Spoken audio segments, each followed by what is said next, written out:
بیچاری امامہ be be, Nasira نے سالار کے کمرے کی صفائی کرتے ہوئے اچانک بلند آواز میں افسوس کا اظہار کرتے ہوئے کہا۔ سالار نے مڑ کر اسے دیکھا۔ وہ اپنی اسٹڈی ٹیبل پر پڑی ہوئی کتابوں کو سمیٹ رہا تھا۔ ناصرہ اسے متوجہ دیکھ کر تیزی سے بولی، بڑی مار پڑی ہے جی کل رات کو۔ کس کو مار پڑی ہے؟ سالار نے کتابیں ایک طرف رکھتے ہوئے کہا۔ امامہ بی بی کو جی۔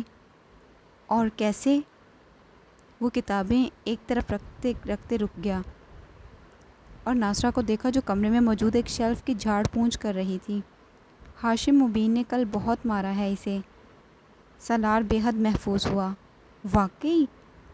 ہاں جی، بہت زیادہ پٹائی کی ہے، میری بیٹی بتا رہی تھی، ناصرہ نے کہا۔ Very nice. سالار نے بے اختیار تبصرہ کیا۔ جی؟ آپ کیا کہہ رہے ہیں؟ ناصرہ نے اسے پوچھا۔ اس کے ہونٹوں پر موجود مسکراہٹ ناصرہ کو بڑی عجیب لگی۔ اسے توقع نہیں تھی کہ وہ اس پر مسکرائے گا۔ اس کے مطابق، قیافوں اور اندازوں کے مطابق ان دونوں کے درمیان جیسے تعلقات تھے، اس پر سالار کو بہت زیادہ افسردہ ہونا چاہیے تھا۔ مگر یہاں صورتحال بالکل برعکس تھی۔ بیچاری امامہ بی بی کو پتہ چل جائے کہ سالار صاحب اس خبر پر مسکرا رہے تھے تو وہ تو صدمے سے ہی مر جائیں۔ ناصرہ نے دل میں سوچا، کس بات پر مارنا ہے جی؟ سنا ہے وہ اسجد صاحب سے شادی پر تیار نہیں ہیں، کسی اور لڑکے سے شادی کرنا چاہتی ہیں۔ ناصرہ نے لڑکے پر زور دیتے ہوئے معنی خیز انداز میں سالار کو دیکھا۔ بس اس بات پر؟ سالار نے لاپرواہی سے کہا۔ یہ کوئی چھوٹی بات تھوڑی ہے جی، ان کے پورے گھر میں طوفان مچا ہوا ہے۔ شادی کی تاریخ طے ہو چکی ہے، کارڈ آ چکے ہیں، اور اب امامہ بی بی بضد ہیں کہ وہ اسجد صاحب سے شادی نہیں کریں گی۔ بس اسی بات پر ہاشم صاحب نے ان کی پٹائی کر دی۔ یہ تو کوئی بڑی بات نہیں ہے کہ اس پر کسی کو مارا جائے۔ وہ اپنی کتابوں میں مصروف تھا۔ یہ تو آپ کہہ رہے ہیں نا، ان لوگوں کے لیے تو یہ بہت بڑی بات ہے۔ ناصرہ نے اسی طرح صفائی کرتے ہوئے تبصرہ کیا۔ میں تو بڑی دکھی ہوں امامہ بی بی کے لیے، بڑی اچھی ہیں، ادب لحاظ والی، اور اب دیکھیں کیا قیامت ٹوٹ پڑی ہے ان پر۔ ہاشم صاحب نے گھر سے نکلنے پر پابندی لگا دی ہے۔ میری بیٹی روز ان کا کمرہ صاف کرتی ہے اور وہ بتاتی ہے کہ ان کا تو چہرہ ہی اتر کر رہ گیا ہے۔ ناصرہ اسی طرح بول رہی تھی۔ شاید وہ شعوری طور پر یہ کوشش کر رہی تھی کہ سالار اسے اپنا اور امامہ کا حمایتی اور طرفدار سمجھتے ہوئے کوئی راز کہہ دے، مگر سالار احمق نہیں تھا اور اسے ناصرہ کی اس نام نہاد ہمدردی سے کوئی دلچسپی نہیں تھی۔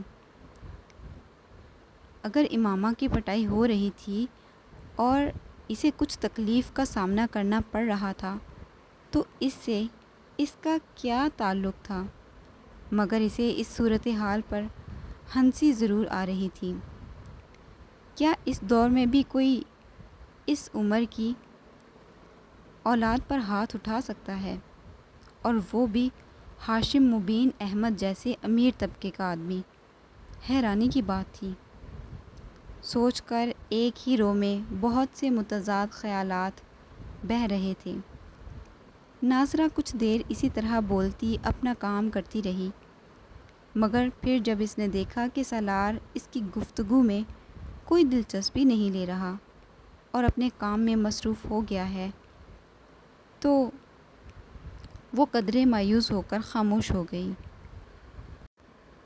یہ پہلے محبت کرنے والے تھے جن کا رویہ بے حد عجیب تھا۔ کوئی اضطراب، بے چینی اور پریشانی تو ان دونوں کے درمیان نظر ہی نہیں آ رہی تھی۔ ایک دوسرے کی تکلیف کا بھی سن کر شاید امامہ بی بی بھی ان کے بارے میں اس طرح کی کوئی بات سن کر اسی طرح مسکرائیں، کون جانتا ہے۔ ناصرہ نے شیلف پر پڑی ایک تصویر اٹھا کر صاف کی۔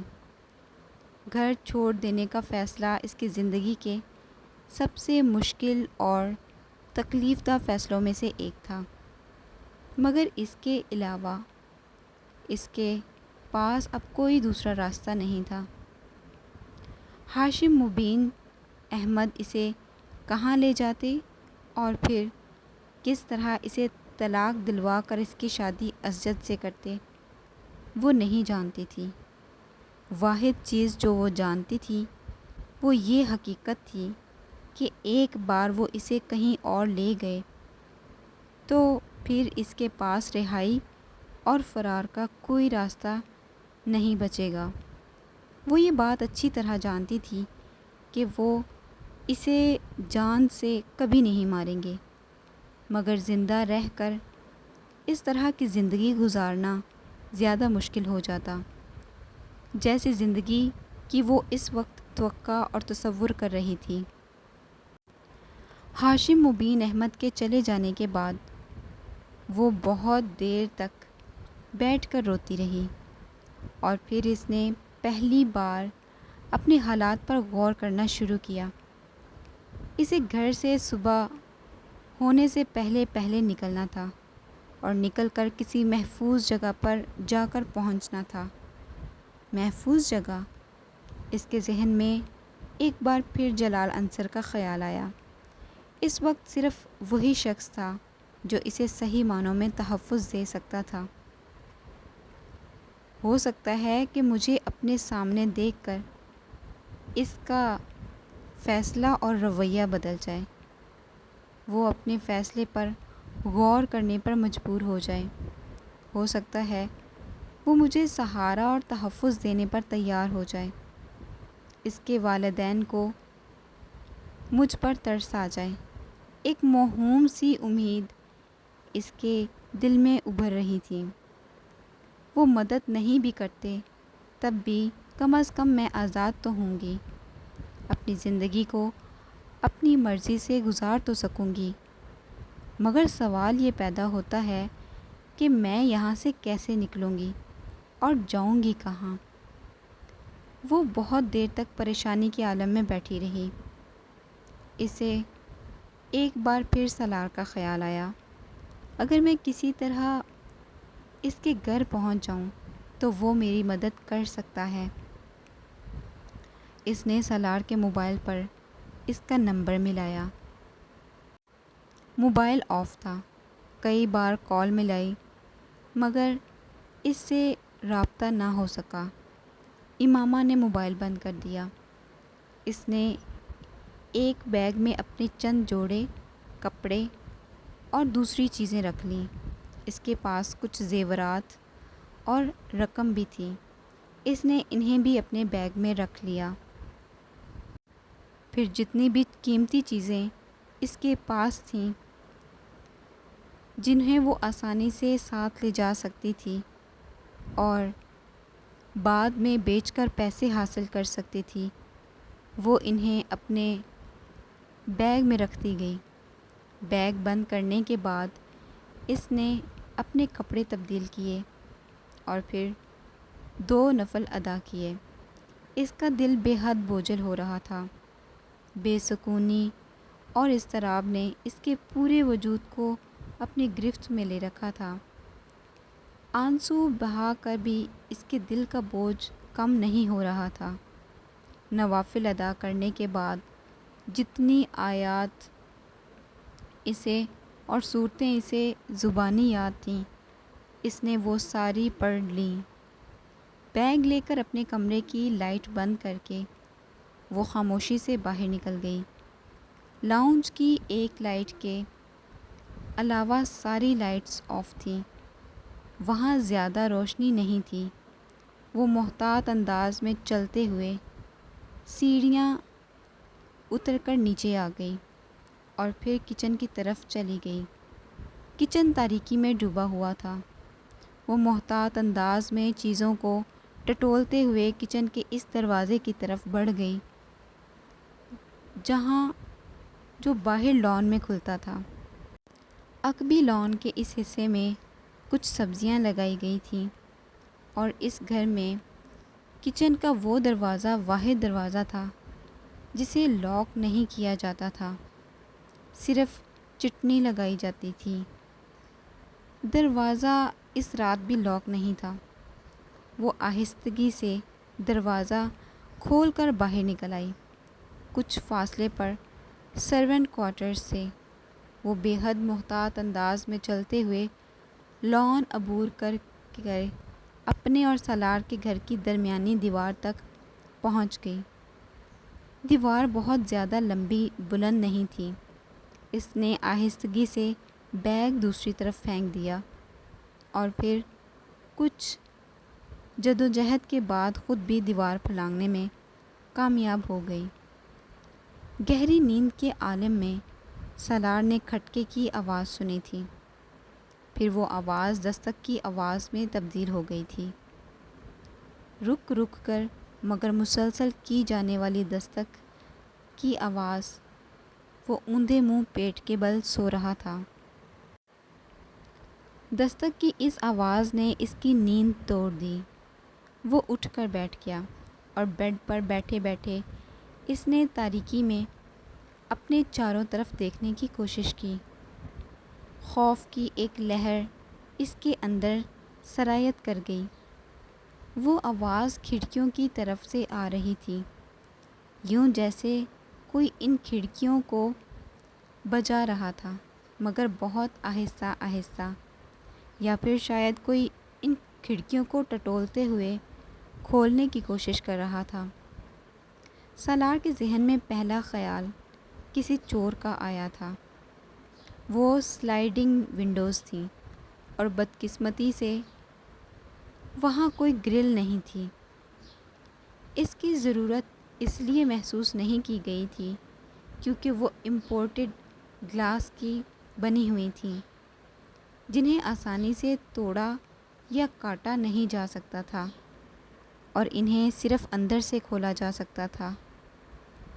گھر کے چاروں طرف موجود لان میں ویسے بھی رات کو کتے کھلے ہوتے تھے اور ان کے ساتھ 3 گارڈز بھی ہوتے تھے، مگر ان تمام حفاظتی اقدامات کے باوجود اس وقت اس کھڑکی کے دوسری طرف موجود چھوٹے سے برآمدے میں کوئی موجود تھا جو اس کھڑکی کو کھولنے کی کوشش میں مصروف تھا۔ اپنے بیڈ سے دبے قدم اٹھ کر وہ تاریکی میں ہی کھڑکی کی طرف آیا جس طرف سے آواز آ رہی تھی۔ وہ اس کے بالکل مخالف سمت گیا اور بہت احتیاط کے ساتھ اس نے پردے کے ایک سرے کو تھوڑا سا اٹھاتے ہوئے کھڑکی سے باہر جھانکا۔ لان میں لگی روشنیوں میں اس نے کھڑکی کے سامنے جسے کھڑا دیکھا تھا، اس نے اسے ہکا بکا کر دیا تھا۔ یہ پاگل ہے، بے اختیار اس کے منہ سے نکلا۔ اس وقت اگر لان میں پھرتے 4 غیر ملکی نسل کے کتے اسے دیکھ لیتے تو سالار یا کسی بھی دوسرے کے پہنچنے سے پہلے وہ اسے چیر پھاڑ چکے ہوتے، اور اگر کہیں گارڈز میں سے کسی نے اسے وہاں دیکھا ہوتا تو بھی وہ تفتیش یا تحقیق پر وقت ضائع کرنے سے پہلے اسے شوٹ کر چکے ہوتے، مگر وہ اس وقت بالکل محفوظ وہاں کھڑی تھی اور یقیناً اپنے گھر کی دیوار پھلانگ کر یہاں آئی تھی۔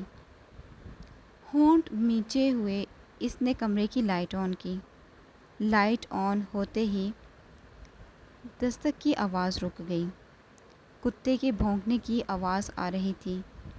پردے کھینچتے ہی اس نے سلائیڈنگ ونڈو کو ہٹا دیا۔ اندر آؤ جلدی، سالار نے تیزی سے امامہ سے کہا۔ وہ کچھ نروس ہو کر کھڑکی سے اندر آ گئی اس کے ہاتھ میں ایک بیگ بھی تھا۔ پردے برابر کرتے ہی سالار نے مڑ کر اس سے کہا، فار گاڈ سیک، امامہ تم پاگل ہو؟ امامہ نے جواب میں کچھ نہیں کہا۔ وہ اپنا بیگ اپنے پیروں میں رکھ رہی تھی۔ تم دیوار کراس کر کے آئی ہو؟ ہاں۔ تمہیں گارڈز یا کتوں میں سے کوئی دیکھ لیتا تو؟ اس وقت اسے تمہاری لاش پڑی ہوتی۔ میں نے تمہیں بہت دفعہ رنگ کیا، تمہارا موبائل آف تھا، کوئی دوسرا راستہ نہیں تھا میرے پاس۔ سالار نے پہلی بار اس کا چہرہ غور سے دیکھا۔ اس کی آنکھیں سوجی ہوئی اور چہرہ ستا ہوا تھا۔ وہ بڑی سی سفید چادر میں لپٹے ہوئے تھی، مگر اس چادر اور اس کے کپڑوں پر جگہ جگہ مٹی لگی ہوئی کے داغ تھے۔ تم مجھے لاہور چھوڑ کر آ سکتے ہو؟ وہ کمرے کے وسط میں کھڑی اس سے پوچھ رہی تھی۔ اس وقت؟ اس نے حیرانی سے کہا۔ ہاں، ابھی اسی وقت، میرے پاس وقت نہیں ہے۔ سالار نے تعجب کے عالم میں وال کلاک پر ایک نظر ڈالی۔ کیا وکیل نے تمہارے گھر فون کیا تھا؟ تمہارا مسئلہ حل نہیں ہوا؟ امامہ نے نفی میں سر ہلایا۔ نہیں، وہ لوگ مجھے صبح کہیں بھجوا رہے ہیں۔ میں تمہیں اسی لیے سارا دن فون کرتی رہی، مگر تم نے موبائل آن ہی نہیں کیا۔ میں چاہتی تھی تم وکیل سے کہو کہ وہ بیلف کے ساتھ آ کر مجھے وہاں سے آزاد کروائے، مگر تم سے کانٹیکٹ نہیں ہوا، اور کل اگر تم سے کانٹیکٹ ہوتا بھی تو کچھ نہیں ہو سکتا تھا، کیونکہ وہ لوگ اس سے پہلے ہی مجھے کہیں شفٹ کر دیتے، اور یہ ضروری تو نہیں کہ مجھے یہ پتہ ہوتا کہ وہ مجھے کہاں شفٹ کر رہے ہیں۔ سالار نے جمائی لی، اسے نیند آ رہی تھی۔ تم بیٹھ جاؤ، اس نے امامہ سے کہا۔ وہ ابھی تک کھڑی تھی۔ تم اگر مجھے لاہور نہیں پہنچا سکتے تو کم از کم بس اسٹینڈ تک پہنچا دو، میں وہاں سے خود لاہور چلی جاؤں گی، اس نے سالار کو نیند میں دیکھ کر کہا۔ میرا اندازہ ہے کہ اس وقت تو کوئی گاڑی لاہور نہیں جا رہی ہوگی، میں تمہیں صبح… امامہ نے اس کی بات کاٹ دی۔ نہیں، صبح نہیں، میں صبح تک یہاں سے نکل جانا چاہتی ہوں۔ اگر لاہور کی گاڑی نہیں ملی تو میں کسی اور شہر کی گاڑی میں بیٹھ جاؤں گی، پھر وہاں سے لاہور چلی جاؤں گی۔ تم بیٹھو تو صحیح، سالار نے اسے ایک بار پھر کہا۔ وہ ایک لمحے کے لیے ہچکچائی، پھر صوفے پر جا کر بیٹھ گئی۔ سالار خود ہی اپنے بیڈ کی پائنتی پر بیٹھ گیا۔ لاہور تم کہاں جاؤ گی؟ اس نے پوچھا۔ جلال کے پاس، مگر وہ تو تم سے شادی سے انکار کر چکا ہے۔ میں پھر بھی اس کے پاس جاؤں گی، اسے مجھ سے محبت ہے، وہ مجھ کو اس طرح بے یار و مددگار نہیں چھوڑ سکتا۔ میں اس سے اور اس کے گھر والوں سے ریکویسٹ کروں گی، میں جانتی ہوں وہ میری بات مان لیں گے، وہ میری صورتحال کو سمجھ لیں گے، مگر تم تو مجھ سے شادی کر چکی ہو۔ امامہ چونک کر سالار کا چہرہ دیکھنے لگ گئی۔ پیپر میرج ہے وہ، میں نے تمہیں بتایا تھا کہ میں مجبوراً نکاح کر رہی ہوں، شادی تو نہیں ہے یہ۔ وہ اسے پلکیں جھپکائے بغیر گہری نظروں سے دیکھتا رہا۔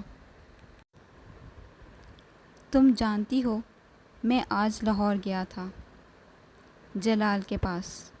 امامہ کے چہرے پر ایک رنگ آ کر گزر گیا۔ تم نے اسے میری پریشانی اور صورتحال کے بارے میں بتایا؟ نہیں، سالار نے نفی میں سر ہلایا۔ کیوں؟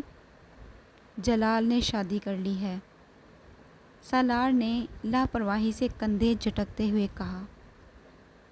وہ سانس لینا بھول گئی، پلکیں جھپکائے بغیر وہ کسی بت کی طرح اسے دیکھنے لگی۔ 3 دن ہو گئے ہیں اس کی شادی کو، کل پرسوں تک وہ سیر و تفریح کے لیے ناردرن ایریاز کی طرف جا رہا ہے۔ اس نے میری کوئی بات سننے سے پہلے ہی مجھے یہ سب کچھ بتانا شروع کر دیا تھا۔ شاید وہ چاہتا تھا کہ میں اب تمہارے بارے میں بات نہ کروں۔ اس کی بیوی بھی ڈاکٹر ہے۔ سالار بات کرتے کرتے رک گیا۔ میرا خیال ہے کہ اس کے گھر والوں نے تمہارے مسئلے کی وجہ سے ہی اس کی اس طرح اچانک شادی کی ہے۔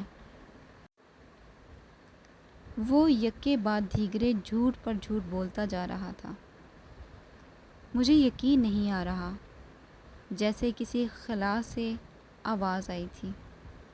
ہاں، مجھے بھی یقین نہیں آیا تھا، اور مجھے توقع تھی کہ تمہیں بھی یقین نہیں آئے گا، مگر یہ سچ ہے۔ تم فون کر کے اس سے بات کر سکتی ہو اس بارے میں۔ سالار نے کندھے جھٹکتے ہوئے لاپرواہی سے کہا۔ امامہ کو لگا کہ وہ پہلی بار صحیح معنوں میں گپ اندھیرے میں آ کھڑی ہوئی ہے۔ روشنی کی وہ کرن جس کے تعاقب میں وہ اتنا عرصہ چلتی آئی تھی، ایک دم گل ہو گئی ہے۔ راستہ تو ایک طرف، وہ اپنے وجود کو بھی نہیں دیکھ پا رہی تھی۔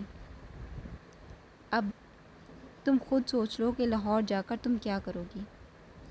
وہ تو اب تم سے شادی کر سکتا ہے، نہ اس کے گھر والے تمہیں پناہ دے سکتے ہیں۔ بہتر ہے تم واپس چلی جاؤ، ابھی تمہارے گھر والوں کو پتہ نہیں چلا ہوگا۔ امامہ نے کہیں بہت دور سے سالار کی آواز آتی سنی۔ وہ کچھ نہ سمجھنے والے انداز میں اس کا چہرہ دیکھتی رہی۔ مجھے لاہور چھوڑاؤ، وہ بڑبڑائی۔ جلال کے پاس جاؤ گی؟ نہیں، اس کے پاس نہیں جاؤں گی، مگر میں اپنے گھر نہیں رہ سکتی۔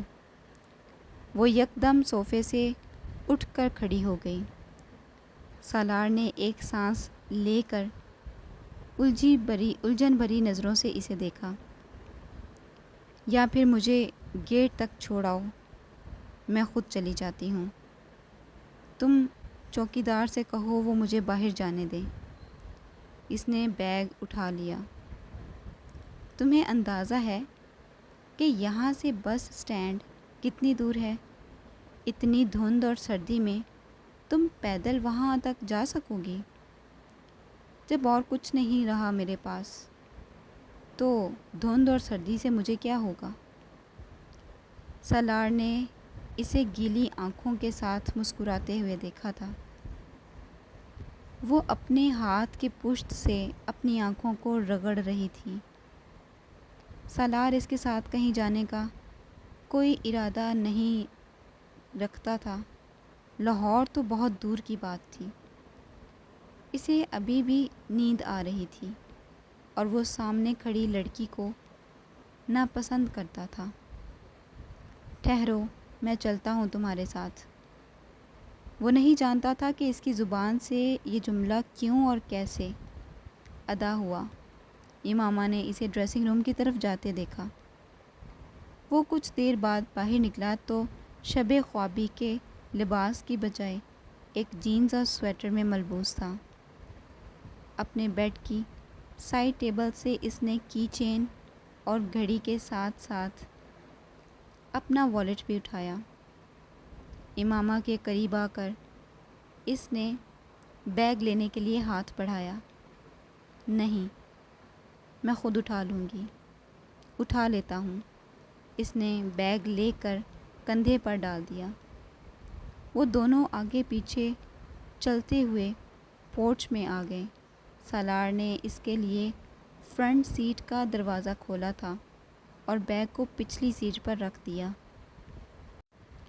گاڑی گیٹ کی طرف آتے دیکھ کر چوکیدار نے خود ہی گیٹ کھول دیا تھا، مگر اس کے قریب سے گزرتے ہوئے سالار نے اس کی آنکھوں میں اس حیرت کو دیکھا تھا جو اس کی نظروں میں رات کے اس وقت فرنٹ سیٹ پر بیٹھی ہوئی امامہ کو دیکھ کر آئی تھی۔